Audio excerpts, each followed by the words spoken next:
es algo pues, que debemos trabajar entre todos y decidir cuáles son las preferencias sociales de lo que queremos en el terreno de la nivelación. Claro, el origen de los estados importa mucho. No es igual a un estado que nace de las partes, pues como todos estos que he citado antes, que un estado como el español, que parte de un estado altamente centralizado, donde teóricamente todos somos iguales, como decía Paco, había diferencias reales, todos somos iguales y por tanto descentralizamos con la creencia de que esa descentralización no genere desigualdad. Esto es lo que intentamos hacer desde el principio. Es verdad que han pasado ya más de 40 años, a lo mejor queremos cambiar esta lógica, pero esa era la lógica con la que partimos y que es razonable esperar en el caso de un Estado descentralizado. Y por supuesto la importancia, la fuerza de los nacionalismos periféricos en esto es fundamental. Países en los que hay partidos nacionalistas periféricos, pues esto al final acaba generando tensiones centrífugas, pasa siempre igual, da igual que estemos hablando de España o de Canadá, por ejemplo. Última transparencia, yo creo que esta es la que abre la puerta de la discusión posterior de los constitucionalistas, ¿no? Al final, cuando hablamos de preferencias sociales, cuando hablamos de origen de los estados, cuando hablamos, bueno, pues estamos hablando de la Constitución. La Constitución es al mismo tiempo espejo y restricción. Es un espejo porque la Constitución lo que hace es reflejar esos valores, esas aspiraciones de las sociedades, aspiraciones y valores estructurales, las que no cambian en cada ciclo electoral, las que permanecen durante décadas, ¿no? Y por tanto, la Constitución es fundamental para ver si los acuerdos son compatibles con lo que los españoles quieren o desean, ¿no? Si no es compatible con la Constitución, obviamente habrá que reformar la Constitución antes de reformar los acuerdos financieros. Y por supuesto la restricción legal, lo que acabo de decir. Al final no va todo, no cuadra todo. Hay cosas que se encajan y cosas que no. La conclusión, pues la nivelación interterritorial es un asunto mayor a resolver entre todos. Es un asunto de primerísima magnitud y es un asunto que debe tener, y de hecho en estos momentos la tiene, ¿no? Tiene ese reflejo constitucional. Necesitamos un debate serio y riguroso. No pueden ser, a mi juicio, esta es opinión personal, yo creo que esto no puede ser pactos entre fuerzas políticas los que intenten redefinir esto. Esto es otra cosa, es un debate muy de fondo, no es algo coyuntural. Gracias.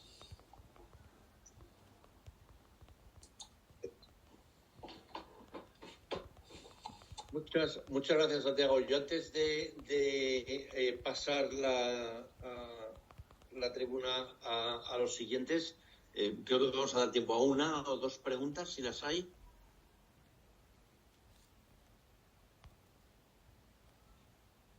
No, pues yo tengo una para Santiago y para Paco. Por lo que hoy de Santiago, además he comentado un poco sotoboche con Paco.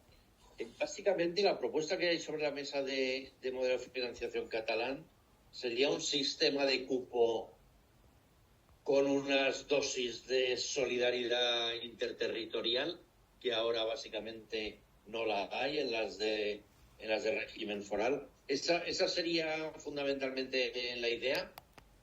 Sí, yo creo que lo ha dicho RC desde el primer minuto, ¿no? Concepto solidario. Yo creo que esta es la idea, ¿no? Entonces, cuando se plantea, oye, es que es distinto que el sistema foral, es distinto que el sistema vasco y navarro. No es lo mismo, es verdad. Pero es como si yo, si yo tengo Mercadona, Carrefour e Inditex. Hombre, es evidente que las tres empresas son distintas y no hacen exactamente lo mismo, pero Carrefour y Mercadona hacen cosas muy parecidas. Inditex hace algo distinto, ¿no? Vende. Entonces, claro, si yo tengo que agregar, pues es evidente que el sistema foral y este documento pues van en una línea muy parecida. Son sistemas de lógica confederal. ¿Son iguales? No, pero son de lógica confederal, son Mercadona y Carrefour y no son modelos de negocio exactamente iguales, ni tenemos la misma experiencia de compra cuando vamos a uno y otro. Es verdad, pero está claro que eso es muy diferente a Inditex o a una gasolinera. Es que creo que esto, quiero trasladar esta idea, ¿no? Porque que no sean iguales no quiere decir que no pertenezcan a la misma familia, pertenecen a la misma familia. Sí, yo estoy de acuerdo y solo añadiría lo siguiente. Sí, decía que estoy de acuerdo que decía Santiago y solo añadiría lo siguiente. Los problemas que plantearía la generalización del modelo del cupo, del concierto, seguirán existiendo si no se generaliza, pero la asimetría entre comunes y forales permanece. Por tanto, yo creo que aquí hay un punto fundamental. Yo creo que ahí, en el libro blanco del 17 lo dijimos muy claramente. Es necesario poner encima de la mesa, pues no solamente poner encima de la mesa, sino dar pasos para que las comunidades forales, su singularidad institucional no implique el privilegio financiero del que actualmente disfrutan. Porque si no se hace eso, que yo creo que es la fuente de inestabilidad de buena parte de lo que hemos vivido en las últimas décadas, seguiremos en ese sentido donde estamos. Pues yo creo que hemos sembrado para los próximos debates. Adelante a la siguiente mesa. A Vicente Garrido, presidente, y Francisco Javier Díaz Reborio. Tenéis el control. Muchísimas gracias, Santiago. Gracias a vosotros, ha sido un placer. Gracias.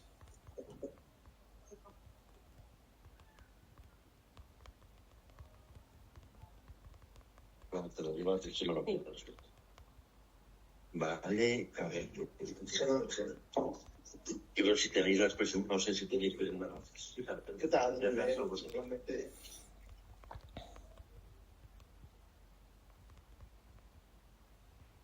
Debería sentarse. Siéntate, Reyes.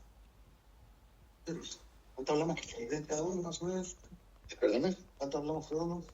Yo voy a hablar menos para dejarte a ti más, todo lo que tú quieras. Ay, me ha tocado fatal. Oye, el programa, ¿qué tienes por ahí? Aquí tenemos. Me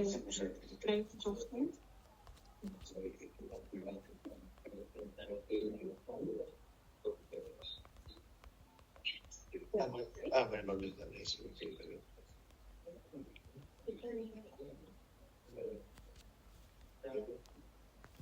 Bueno, pues proseguimos con esta apretada jornada, que la verdad es que debería haber sido más extensa, pero como sabéis, debido a la situación por la que atravesamos en Valencia, pues la universidad no ha permitido aún hacer actividades presenciales, por eso hemos venido aquí a esta casa, al Castillo de Agricultura, que nos acoge tan generosa y tan amablemente.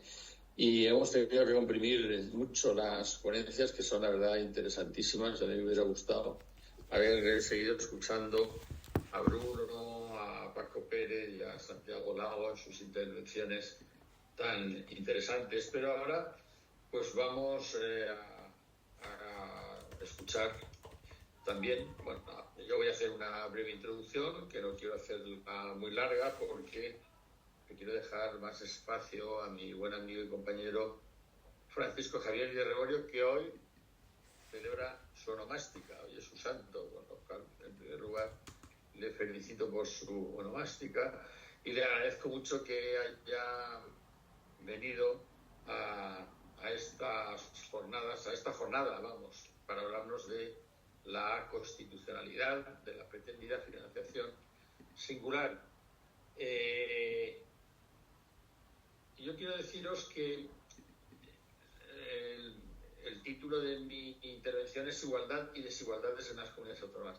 Quiero decir que la Constitución del 78, como muchas veces he dicho a algunos que están aquí, pues no establece que España sea un Estado autonómico, sino que establece una serie de artículos y establece las bases para que España, de ser un Estado unitario, centralizado, pasara a ser un Estado descentralizado, un Estado autonómico, que es, por cierto, el Estado autonómico es una una forma territorial de Estado genuinamente española, porque tiene su origen en la Constitución Republicana de 1931, que luego copió la italiana de 1947. Pero bueno, pues de ahí viene lo que consideramos que se decía en la época de la República, que era un Estado a medio camino entre el Estado unitario y el Estado federal. Yo creo que está muchísimo más cerca hoy en día del Estado federal que del Estado unitario. No está a medio camino, es prácticamente, en la práctica, porque las diferencias son muy de matiz y muy teóricas, es más un Estado federal que un Estado, desde luego, unitario. Es nuestro Estado autonómico. Y nuestro Estado autonómico pues tiene su articulación en la Constitución. El artículo 2 de la Constitución proclama la unidad indisoluble de la nación española, pero también proclama que se reconoce la autonomía de las regiones y nacionalidades que la integran. Regiones y nacionalidades. Es la primera vez que en un texto constitucional se utiliza esta expresión, regiones y nacionalidades. Regiones, todos más o menos sabíamos en España lo que era lo de las nacionalidades, no, porque era la primera vez que se introduciera en el texto constitucional. Y la Constitución no define ni concreta qué son las nacionalidades y cuáles son las regiones. No hay ningún artículo en la Constitución que diga estas son regiones, estos territorios son regiones y estos son nacionalidades. Bien, y se dejó a algunos de los estatutos de autonomía el que se autodefinieran como región o como nacionalidad. Incluso el Tribunal Constitucional, muchas sentencias, no ha distinguido entre lo que son nacionalidades y regiones. Sí que es verdad que cuando se puso en marcha el Estado autonómico, la Constitución, el título 8, pues contenía una serie de previsiones para que los distintos territorios, dice la Constitución, las provincias limítrofes con una serie de características históricas, culturales y econòmiques comunes podien constituir-se en comunitat autònoma. Vale, José, els dijous, ja me dius si pot vindre. I això compta un pasta més, no? Vull dir, vindràs igual. Me caguen, això és de la comida romana, cabró. Va, sí, este es mío el dijous.